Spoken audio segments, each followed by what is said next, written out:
In 1997, Ross Hyde, the owner at the time of Ordinance Parts, was sentenced to 1 year in prison and fined $60,000 for making false statements regarding a Department of Defense contract. He was also barred from working as a government contractor for 3 years. You'd think this would be the last time his name would be associated with a defense contract, let alone something as vital as aircraft landing gear. However, by 2008, Hyde was back in the defense business with Vista Machining, supplying hardware and machined metal products for tanks, aircraft, and various other pieces of military equipment. Over the next 7 to 8 years, Vista would provide more than 7,000 parts and earn more than $20 million from government contracts.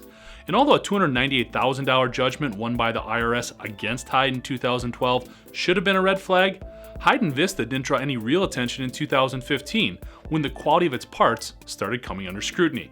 The Defense Criminal Investigative Service would eventually raid Vista and find enough information to ban the company from receiving military contracts until October 2019. Triggering the raid was the poor quality of parts that Vista had won a contract to supply and the constant need to remove them from the supply chain. At this time, authorities discovered that Vista was also using vendors who were not authorized to receive technical and somewhat sensitive equipment specifications.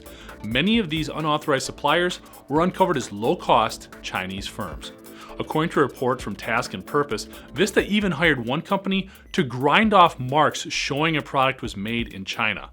All this was topped by federal charges issued earlier this month in which Hyde and Vista are accused of making false claims about the type of aluminum used in aircraft landing gear parts. Inspectors stated that the metal was not the superior grade requested in the contract, but a much weaker, less expensive grade of aluminum. If convicted, this former convict, tax evader, and yes, government supplier could face up to 5 years in federal prison. I'm Jeff Ranke, and this is IEN Now.